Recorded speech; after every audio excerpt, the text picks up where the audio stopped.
మీర్పేటలో army మాజీ ఉద్యోగి గురుమూర్తి తన భార్యను అత్యంత క్రూరంగా చంపిన ఘటన మరొక ముందే మరో దారుణం చోటు చేసుకుంది. భార్యను చంపి మృతదేహాన్ని ముక్కలు చేసి మూసిలో పడేసి భర్త మిస్సింగ్ నాటకం ఆడాడు. మేడ్చల్ మల్కాజ్గిరి జిల్లా మేడిపల్లి పిఎస్సి పరిధిలోని బోడుపల్లో ఈ దారుణ ఘటన చోటు చేసుకుంది. మేడిపల్లి హత్య ఘటనలో అనుమానంతోనే భార్యను భర్త హత్య చేసినట్లుగా డీసీపీ పద్మజారెడ్డి తెలిపారు. ప్రేమ వివాహం చేసుకున్నప్పటికీ భార్యను పలుమార్లు భర్త వేయించడంపై ఇరు వర్గాల పెద్దలు పంచాయతీలు పెట్టి పంపించినప్పటికీ భర్త మహేందర్ రెడ్డి ప్రవర్తనలో మార్పు రాలేదని పోలీసులు చెప్పారు. భార్యని ముక్కలు చేసి మూసిలో పడేశాడని, హతురాలి మండం ఇంట్లోనే ఉందని, నిందితుడిని కోర్టులో ప్రవేశపెడతామని పోలీసులు తెలిపారు.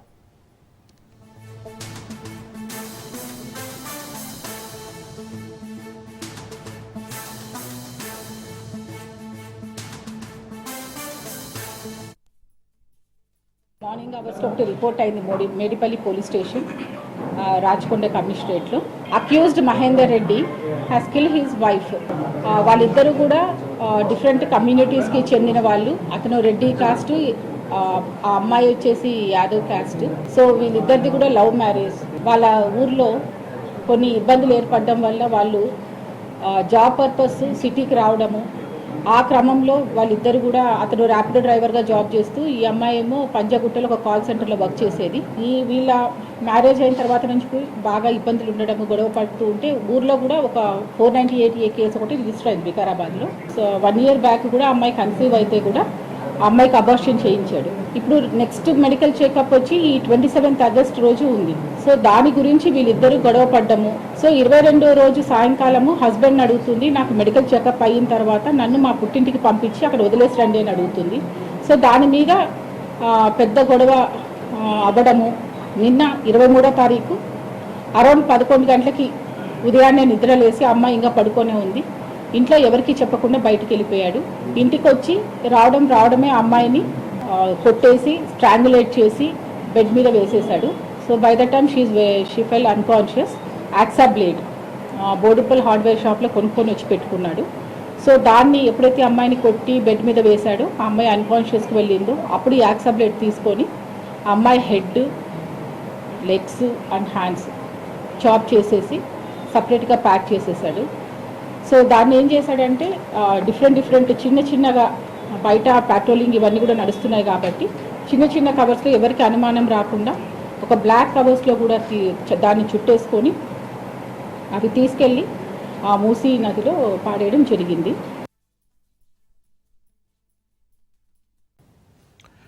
తెలంగాణ సీఎం రేవంత్ రెడ్డిని సినీ నిర్మాతలు కలిశారు.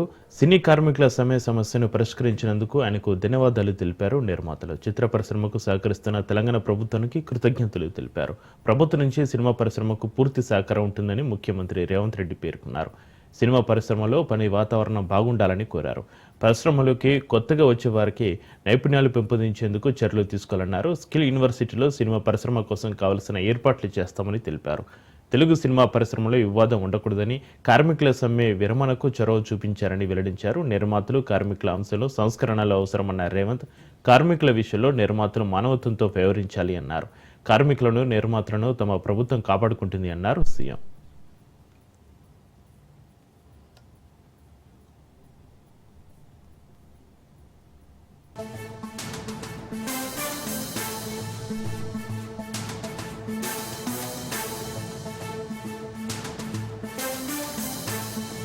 పార్టీ పునాదులను బలంగా నిర్మించడంలో ప్రధాన కార్యదర్శుల పాత్ర గొప్పదని వైసీపీ స్టేట్ కోఆర్డినేటర్ సజ్జల రామకృష్ణారెడ్డి అన్నారు. పార్టీని బలోపేతం చేసేందుకు కమాండర్ల మాదిరిగా కష్టపడి వచ్చే ఎన్నికలు అధికారంలోకి తీసుకురావాలని జిల్లా ప్రధాన కార్యదర్శుల అవగాహన సమావేశంలో రాష్ట్ర నేతలు పిలుపునిచ్చారు. ప్రభుత్వ ప్రజా వ్యతిరేక విధానాలను ఎండగడుతూ ఎన్నికలు ఎప్పుడు వచ్చినా కూటమి సర్కారును ఓడించేందుకు జనాలను జాగృతం చేయాలన్నారు. పార్టీని గ్రామస్థాయి వరకు క్రియాశీలకంగా పనిచేసేటట్లుగా చూడాలని నేతలు పిలుపునిచ్చారు. జిల్లా ప్రధాన కార్యదర్శుల అవగాహన సమావేశంలో వైఎస్ఆర్సీపీ ఎస్సీసీఎల్ అధ్యక్షుడు టీజేఆర్ సుధాకర్ బాబు, లీగల్ సెల్ అధ్యక్షుడు ఏ మనోహర్ రెడ్డి తదితర నాయకులు పాల్గొన్నారు.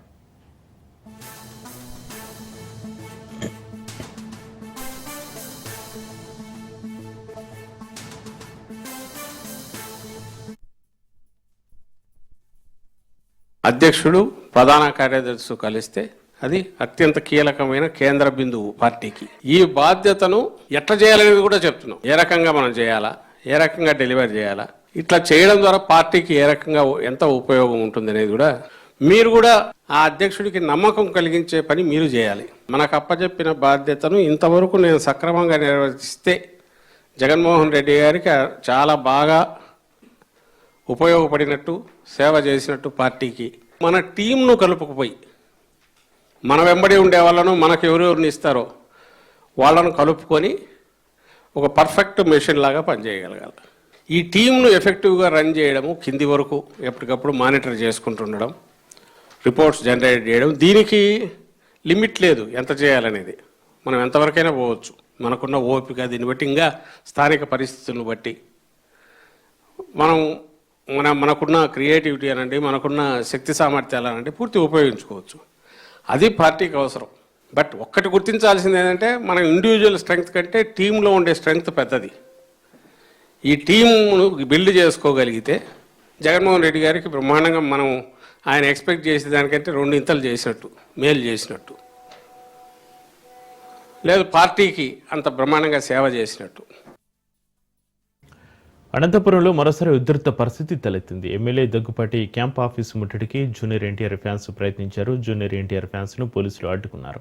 ఎమ్మెల్యేకు వ్యతిరేకంగా జూనియర్ అభిమానులు నినాదాలు చేశారు. ఎమ్మెల్యే బహిరంగ క్షమాపణ చెప్పాలని డిమాండ్ చేశారు. జూనియర్ ఎన్టీఆర్ పై వద్దస్పద వ్యాఖ్యలు చేశారు దగ్గుపాటి ప్రసాద్.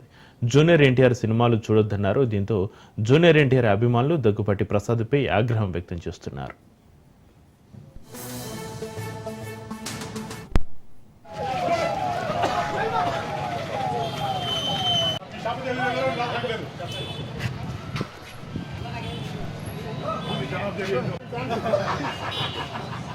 Real hero.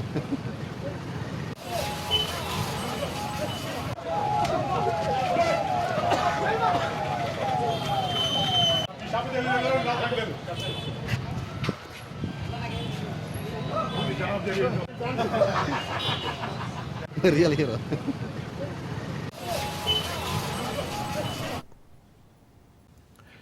బీసీలకు 42% రిజర్వేషన్లు ఇవ్వడంపై టీ సర్కారు దృష్టి సారించింది. హైదరాబాద్లో బట్టి అధ్యక్షతన సబ్ కమిటీ సమావేశమైంది. బీసీ రిజర్వేషన్ల పెంపుపై ఏ విధంగా ముందుకెళ్లాలనే దానిపైన రాజ్యాంగ నిపుణులు, న్యాయ కోవిదుల సలహాలు, సూచనలు స్వీకరించనుంది కేబినెట్ సబ్ కమిటీ. ప్రభుత్వం విధించిన గడువు ప్రకారం ఆగస్టు 28వ తేదీలోపు కేబినెట్ సబ్ కమిటీ ప్రభుత్వానికి నివేదిక సమర్పించాల్సి ఉంది. ఆగస్టు 29న కేబినెట్ సమావేశం నిర్వహించి సబ్ కమిటీ నివేదిక ఆధారంగా స్థానిక సంస్థల ఎన్నికల్లో రిజర్వేషన్లపై మంత్రిమండలి నిర్ణయం తీసుకోనుంది. బయోడిజైన్స్, లైఫ్ సైన్సెస్, మెడికల్ టెక్నాలజీ రంగాల్లో తెలంగాణ కేంద్ర బిందువు అన్నారు సీఎం రేవంత్ రెడ్డి. గచ్చిబౌలి ఏఐజీ ఆసుపత్రిలో ఆసియా ఫస్ట్పీక్ బయోడిజైన్ ఇన్నోవేషన్ సమ్మిట్ 2025లో ఆయన ముఖ్య అతిథిగా హాజరయ్యారు. ఆర్టిఫిషియల్ ఇంటెలిజెన్స్ బయోడిజైన్స్కు ఒక గొప్ప ఉదాహరణ అన్నారు సీఎం రేవంత్. తెలంగాణను 2047 నాటికి ఆర్థిక శక్తిగా మార్చడమే లక్ష్యంగా తెలంగాణ రైజింగ్ 2047 నినాదంతో ముందుకు వెళ్తున్నామని ఆయన చెప్పుకొచ్చారు. సుల్తాన్పూర్లో భారత్లోని అతిపెద్ద మెడికల్ డివైజ్ పార్క్ను ఏర్పాటు చేశామని తెలిపారు Revanth Reddy. Telangana state started a journey that is Telangana Rising 2047. By 2034, we will become a $1 trillion economy. By 2047, India is 100 years of independence. We will become $3 trillion economy by the time. Telangana is now a hub for India's life sciences, medical devices and technology. Technology are crucial for us. Hyderabad is a vibrant ecosystem for pharma, biotech, life sciences and medical technology. We rose from manufacturing to innovation in this vertical. We established India's largest dedicated medical devices park at Sultanpur. It has best infrastructure for research, prototyping, testing and manufacturing. More than 60 companies are already operating there, including global majors and domestic leaders. This sector has seen investments in diagnostic devices, imaging technologies, implants, surgical equipment, and digital health solutions. local startups and MSMEs are doing good work along with the global companies, making Hyderabad a unique, vibrant ecosystem. Congress చేపట్టిన రెండో విడత జనహిత పాదయాత్ర కరీంనగర్ జిల్లా చొప్పదండి నియోజకవర్గం ఉప్పర్ మాల్యాల నుంచి ప్రారంభమైంది. ముఖ్య అతిథులుగా T Congress incharge Meenakshi Natarajan, PC chief Mahesh Kumar Goud సహా పలువురు మంత్రులు, ఎమ్మెల్యేలు హాజరయ్యారు. ప్రజా సమస్యలను తెలుసుకునేందుకు జనహిత పాదయాత్ర చేపట్టినట్లుగా కాంగ్రెస్ నేతలు తెలిపారు. బీఆర్ఎస్, బీజేపీలపై విమర్శలు గుప్పించారు. రాహుల్ గాంధీ నమ్మిన బంటే రమణ బొమ్మ మహేష్ కుమార్ అన్న నమ్మిన బంటే రమణ బొమ్మ మహేష్ కుమార్ అన్న రేవంత్ అన్న. బీఆర్ఎస్తోనే బీసీలకు సంపూర్ణ న్యాయం జరుగుతుందని మాజీ మంత్రులు హరీష్ రావు, శ్రీనివాస్ గౌడ్ అన్నారు. సిద్దిపేట జిల్లా చిన్నకూడూరు మండలం గోనెపల్లిలో సర్దార్ సర్వాయి పాపన్న గౌడ్ విగ్రహాన్ని మాజీ మంత్రులు ఆవిష్కరించారు. బీఆర్ఎస్ ప్రభుత్వం వైన్స్ టెండర్లో గౌడ కులస్తులకు 15% రిజర్వేషన్లు ఇచ్చిందని మాజీ మంత్రి ఎమ్మెల్యే హరీష్ రావు గుర్తు చేశారు. రాబోయే స్థానిక సంస్థల ఎన్నికల్లో బీసీలకు 42% కంటే ఎక్కువ టికెట్లు కేటాయిస్తామని హరీష్ రావు తెలిపారు.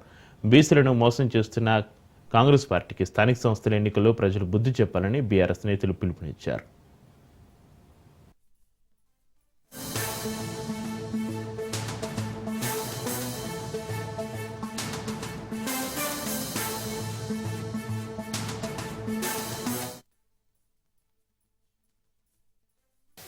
పదేళ్ళు మన గవర్నమెంట్ ఉంటే సార్ ఒక్క ఎక్సైజ్ వాడు మా దిక్కు చూడలే, కన్నెత్తి చూసిన కూడా లేడు, మా దిక్కు వచ్చిన వాడు లేడు.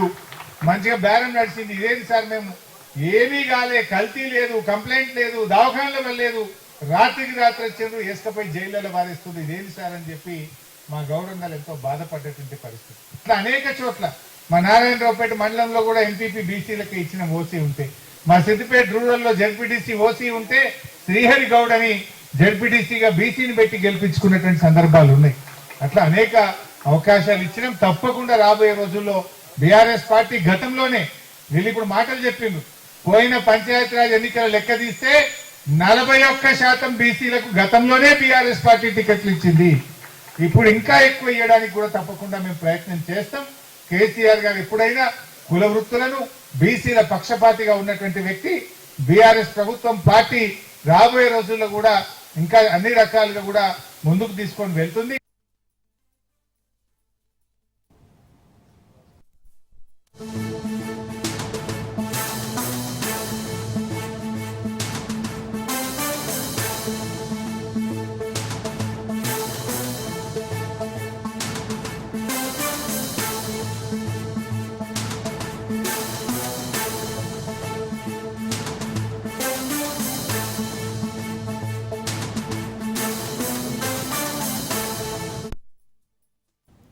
హైదరాబాద్ అత్తపూర్ పిఎస్ పరిధిలోని రాంబాగ్ వద్ద భారీ గణేష్ విగ్రహం తరలిస్తుండగా పైనున్న కరెంటు తీగలకు తగిలి ఒక్కసారిగా మంటలు చెలరేగాయి.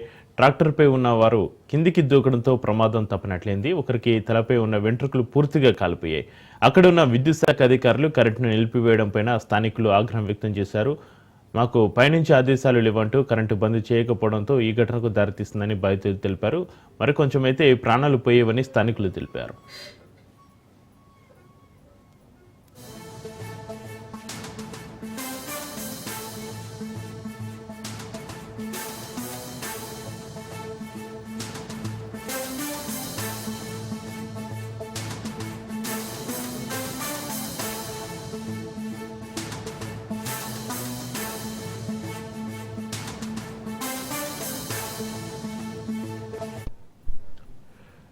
హైదరాబాద్ అత్తాపూర్ పిఎస్ పరిధిలోని రాంబాగ్ వద్ద భారీ గణేష్ విగ్రహం తరలిస్తుండగా పైనున్న కరెంటు తీగలకు తగిలి ఒక్కసారిగా మంటలు చెలరేగాయి. ట్రాక్టర్పై ఉన్నవారు కిందికి దూకడంతో ప్రమాదం తప్పినట్లయింది.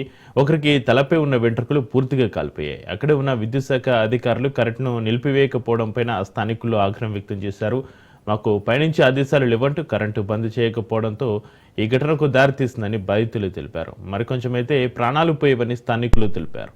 ఇక ఈ ఘటనకు సంబంధించి మరింత సమాచారాన్ని మా ప్రతినిధి రాజు ఫోన్లో అందిస్తారు. రాజు, చక్రి అత్తాపూర్ పోలీస్ స్టేషన్ పరిధిలో రాంబాగ్ వద్ద ఈ రోజు పెను ప్రమాదం తప్పింది. అక్కడ భారీ గణేష్ విగ్రహాన్ని తరలిస్తుండగా కరెంటు తీగలు తగిలి ఒక్కసారిగా పెద్ద ఎత్తున అక్కడ అగ్ని కణాలు చెలరాగా. దీనికి సంబంధించి అక్కడ ఉన్నటువంటి ఏదైతే ఆ విగ్రహాన్ని తరలిస్తున్న వారు ఆ ట్రాక్టర్ పై నుంచి కొంతమంది కిందికి దూకడంతో ఎవరికి కూడా ప్రమాదం కాలేదు. అయితే ఒకరికి మాత్రం తలపై వెంట్రుకలు పూర్తిగా కాలిపోయాయి. వెంటనే అక్కడ స్థానికులు అదేవిధంగా అక్కడ ఉన్నటువంటి వారు కూడా వారందరూ కూడా అక్కడికి రావడంతో ఒక్కసారిగా పెను ప్రమాదం తప్పిందని చెప్పి స్థానికులు కూడా చెప్తున్నారు. అయితే అక్కడ స్థానికంగా ఉన్నటువంటి విద్యుత్ అధికారులు కూడా అక్కడే ఉన్నా కూడా వారు చూస్తూనే ఉండిపోయారు తప్ప అక్కడ విద్యుత్ ను నిలిపివేయలేదని చెప్పి కూడా స్థానికులు ఆరోపిస్తున్న పరిస్థితి కనిపిస్తా ఉంది. ఎందుకంటే వాళ్ళు పైనుంచి మాకు ఆదేశాలు లేవు, అందుకే విద్యుత్ ఆపివేయలేదని చెప్పి కూడా విద్యుత్ అధికారులు సమాధానం చెప్తా ఉన్నట్టుగా కూడా తెలుస్తా ఉంది. దీనికి సంబంధించి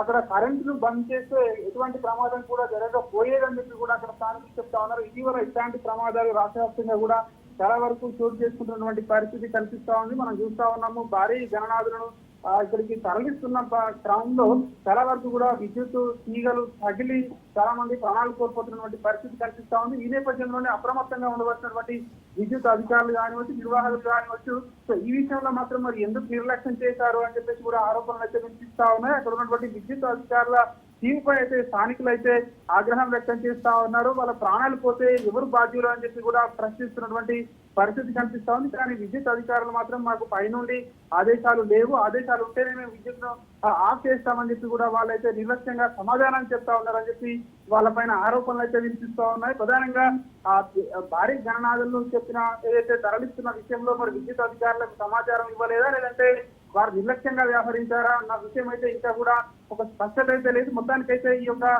సంఘటనలో పెను ప్రమాదం తప్పింది, ప్రాణాపాయం అయితే ఎవరికి జరగలేదు. కానీ ఒక వ్యక్తికి మాత్రం తలపై ఉన్నటువంటి వెంట్రుకలు పూర్తిగా కాలిపోవడంతో ప్రస్తుతం అతను కూడా ఆరోగ్య పరిస్థితి నిలకడగానే ఉన్నట్టుగా కూడా తెలుస్తా ఉంది.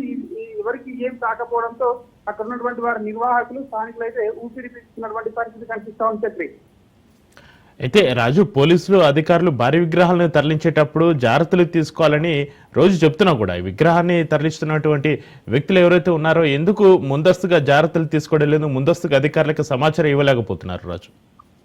భారీ గణనాథుల్ని తరలించే క్రమంలో ముందస్తుగా అక్కడ ఉన్నటువంటి విద్యుత్ అధికారులకు అదేవిధంగా పోలీసులకు సమాచారం ఇవ్వాలని చెప్పేసి ఇప్పటికే ఇన్స్ట్రక్షన్స్ ఉన్నాయి. దీనికి సంబంధించి మరి నిర్వాహకులు సమాచారం ఇచ్చినా కూడా అధికారులు నిర్లక్ష్యం వహించారా, లేదంటే నిర్వాహకులకు ఎవరికి కూడా సమాచారం ఇవ్వకుండా విగ్రహాన్ని తీసుకొచ్చారా అనేది దానిపై అయితే ఇంకా స్పష్టత లేదు. దానిపై విచారణలో మరిన్ని వివరాలు తేలాల్సి ఉంటుంది. అయితే ఈ విషయంలో ఈ ఘటనలకు సంబంధించి విద్యుత్ అధికారులు కూడా ప్రమాద సంఘటన జరిగినప్పుడు కూడా దగ్గరలోనే ఉన్నారు. అయినప్పటికీ కూడా వాళ్ళు ఎలాంటి చర్యలు తీసుకోలేదు అన్నటువంటి విమర్శలు అయితే వినిపిస్తా ఉన్నాయి. దీనికి సంబంధించి ఇటు విద్యుత్ అధికారులు ఇటు పోలీసులకు ప్రధానంగా సమాచారం ఉండి ఉంటుంది. ఎందుకంటే భారీ గణనాథుల్ని తరలించే క్రమంలో ఖచ్చితంగా ముందస్తు సమాచారం అయితే ఉంటుంది. ఇక్కడ అధికారుల అలసత్వమే కారణం అయి ఉండొచ్చు అని చెప్పేసి స్థానికులు అయితే చెప్తున్నటువంటి పరిస్థితి కనిపిస్తా ఉంది. ఏది ఏమైనప్పటికీ ఒకవేళ సమాచారం ఇవ్వకుండా నిర్వాహకులు మాత్రం విగ్రహాన్ని తరలిస్తే మాత్రం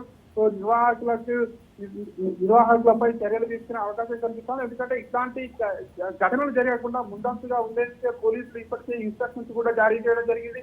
ఇట్లాంటి గణనాథుల్ని భారీ గణనాథుల్ని తరలించే క్రమంలో విద్యుత్ అధికారులకు స్థానిక పోలీసులకు సమాచారం ఇచ్చినట్టయితే వాళ్ళు దీనికి సంబంధించి ప్రికాషన్స్ కూడా తీసుకునే అవకాశం కూడా కనిపిస్తా ఉంది. కాబట్టి దీనికి సంబంధించి మరిన్ని వివరాలు అయితే తెలియాల్సి ఉంటుంది. శక్తి right, thank you Raju.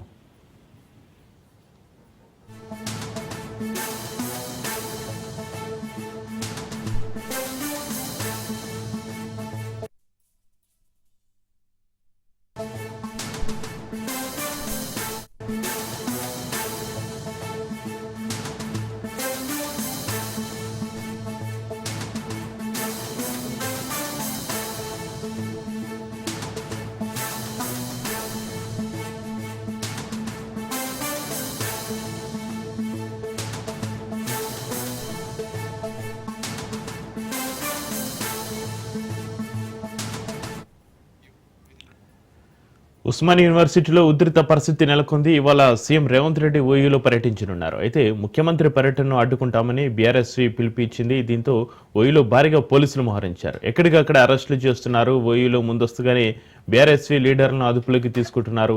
OU library వద్ద పలువురు విద్యార్థులను అరెస్టు చేశారు. నిరుద్యోగులకు ఇచ్చిన హామీలపై బీఆర్ఎస్వి నిలదీస్తోంది. జాబ్ క్యాలెండర్ ఎక్కడంటూ ప్రశ్నించారు బీఆర్ఎస్వి నేతలు.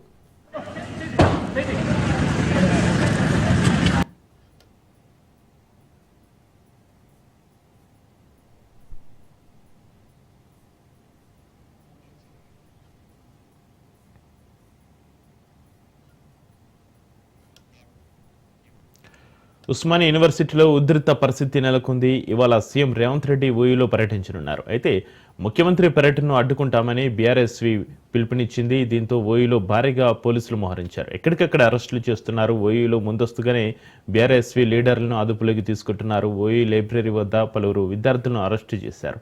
నిరుద్యోగులకు ఇచ్చిన హామీలపై బీఆర్ఎస్ఎస్వి నిలదీస్తోంది.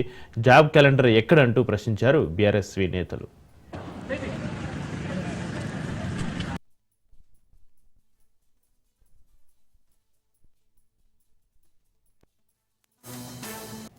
బీఆర్ఎస్లోనే ఉన్నానని చెబుతున్న Serilingampally MLA Arekapudi Gandhi party working president వస్తే మీటింగ్కి ఎందుకు హాజరు కాలేదని కేటీఆర్ ప్రశ్నించారు. అనర్హత భయం పట్టుకున్న అరకపూడి గాంధీ అబద్ధాలు ఆడుతున్నారని మియాపూర్ మీటింగ్లో కేటీఆర్ విమర్శించారు. సొంత ప్రయోజనాల కోసమే అరకపూడి గాంధీ పార్టీని వీడారని వచ్చే ఉప ఎన్నికల్లో బీఆర్ఎస్ తప్పక గెలుస్తుందని కేటీఆర్ ధీమా వ్యక్తం చేశారు. కేసీఆర్ అప్పులు చేసి రాష్ట్రాన్ని దివాళీ తీయించాడని అబద్ధపు ఆరోపణలు చేస్తున్న రేవంత్ తన 20 నెలల పాలనలో 2 లక్షల కోట్ల అప్పు చేశారని కేటీఆర్ ధ్వజమెత్తారు. పేదల ఇండ్లు కూల్చుతున్న హైడ్రా దుర్గం చెరువులో సీఎం సోదరుడి అక్రమ నిర్మాణాన్ని ఎందుకు కొలగొట్టడం లేదని రామారావు ప్రశ్నించారు.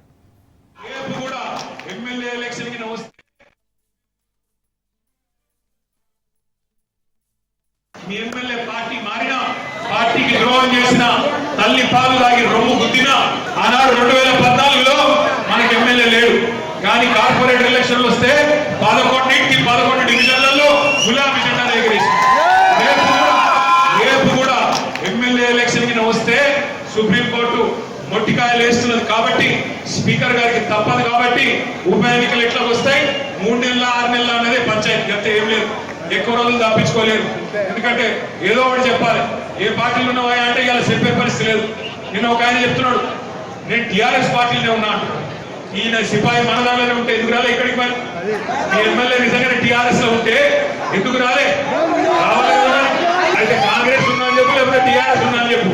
అంతేగాని అటు కాకుండా ఇటు కాకుండా 7 ఉండాలి, నువ్వు గానే ఉన్నా అంటే నేను ఏమనుకోవాలో అదే అనుకున్నాను. 10 ఏళ్లలో చేసింది కేవలం 2,80,000 కోట్ల అప్పు మాత్రమే అని పార్లమెంట్ లో స్వయంగా కేంద్ర ప్రభుత్వం చెప్పింది. కానీ సిగ్గు లేకుండా ముఖ్యమంత్రి రేవంత్ రెడ్డి నుంచి మొదలు పెడితే ఆయన మంత్రులు, ఎమ్మెల్యేలు, చివరికి నిన్న స్పీకర్ గారు కూడా పచ్చి అబద్ధాలు మాట్లాడుతూ ఉన్నాడు. 6.5 లక్షల కోట్లను ఒకరంటారు. అసలు ఎన్ని లక్షల కోట్ల వాళ్ళకే తెలియదు. పార్లమెంట్ సాక్షిగా కేంద్ర ప్రభుత్వం చెప్పిన తర్వాత కూడా ప్రజలకు తప్పుదోవ పట్టించి నీకు ముఖం బాగా లేక అద్దం పగలు కొట్టుకున్నట్టు ప్రభుత్వాన్ని నడిపే తెలివి లేక, సంపద పెంచే తెలివి లేక సన్నాసి పనులు చేసి రాష్ట్రాన్ని అతలాకుతలం చేసి